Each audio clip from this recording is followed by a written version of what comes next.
Ready start.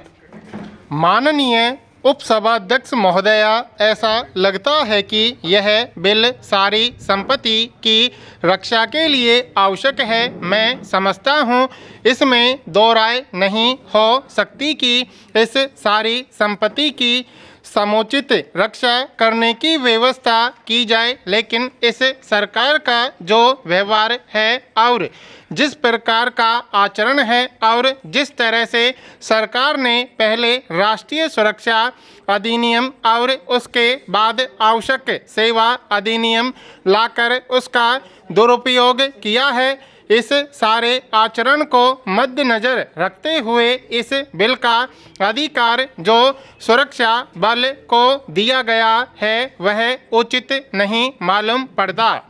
यह बात सही है कि इस बिल में न्यायपालिका के अधिकार, कार्यपालिका के अधिकार, राज्य के अधिकार, इन तीनों अधिकारों पर सरकार ने अतिक्रमण किया है।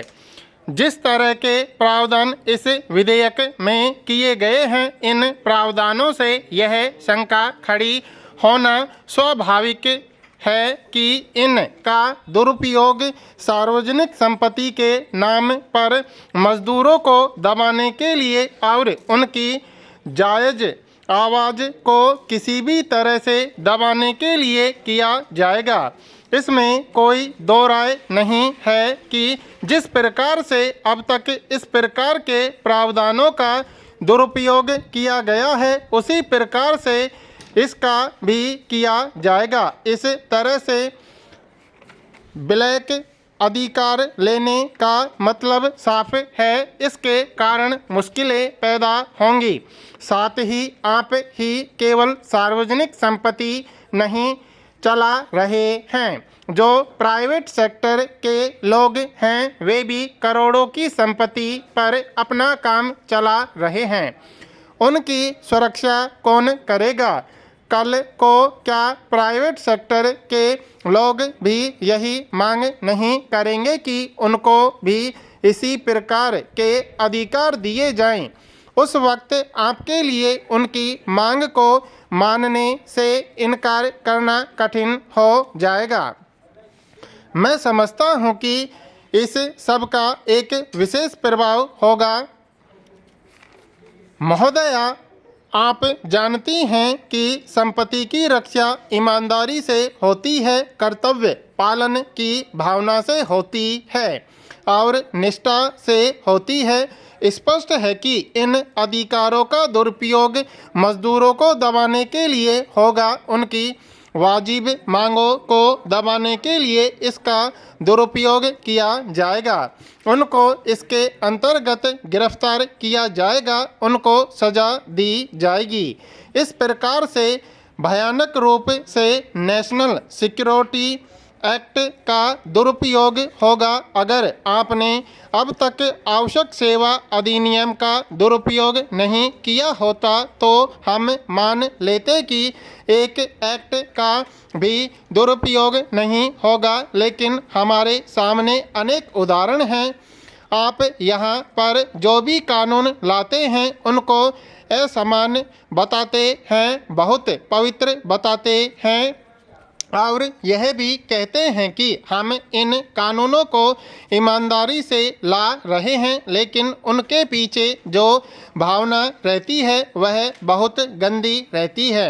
आपने सुरक्षा बल के लोगों को अपने एसोसिएशन बनाने का अधिकार नहीं दिया। उनकी जो शिकायतें होंगी, उनकी जो परेशानियां होंगी, उनकी सेवा शर्तों में जो कमियां होंगी उनके संबंध में वे कहाँ जाएंगे? आप कहते हैं कि उन बातों के बारे में हम चिंतित रहते हैं, लेकिन अब तक जो भी आपकी सरकार रही वह निकम्मी सरकार रही।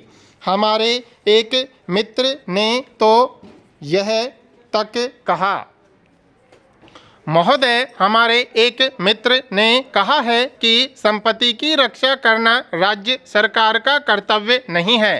राज्य सरकार का काम तो सिर्फ शांति और व्यवस्था को बनाए रखना है। मेरी समझ में नहीं आता कि कांग्रेस के सदस्यों को क्या हो गया है। अगर राज्यों में संपत्ति की रक्षा करने का अधिकार राज्य सरकार को नहीं है तो प्राइवेट संपत्ति की रक्षा कैसे होगी। अगर आपका कहना यह है कि सार्वजनिक संपत्ति की रक्षा करने के में राज्य सरकारें अक्षम हैं तो मंत्री महोदय को इस प्रकार का कानून लाने से पहले उदाहरण प्रस्तुत करने चाहिए थे कि सन 1968 से लेकर आज तक अमुक राज्यों की सरकारें सार्वजनिक संपत्ति की रक्षा करने में नाकामयाब रही हैं, इसलिए हमको यह कानून लाना पड़ा है जो अधिकार केंद्रीय सरकार अपने हाथ में ले रही है।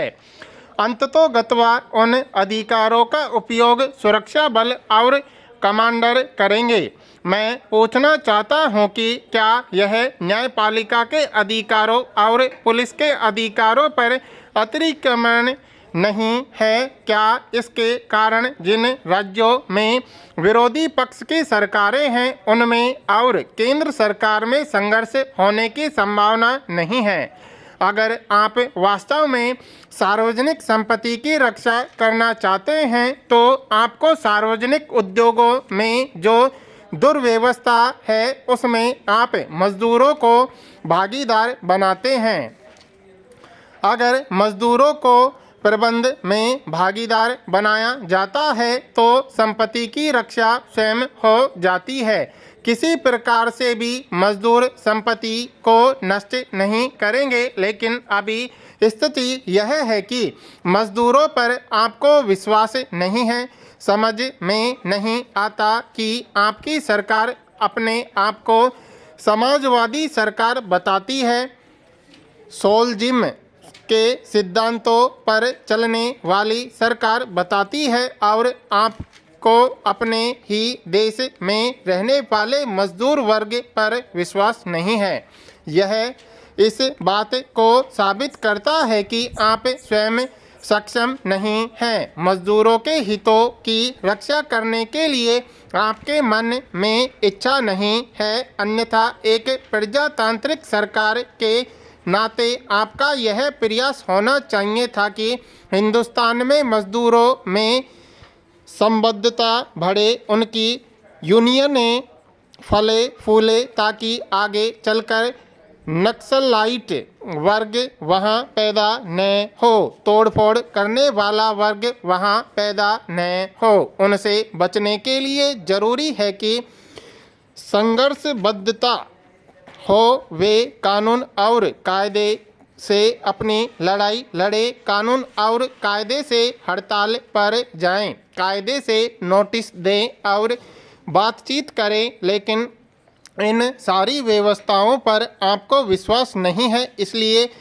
आपने इस प्रकार के कानून का अधिकार लेकर एक प्रकार से राज्य सरकारों और न्यायपालिका के अधिकारों पर अतिक्रमण किया है।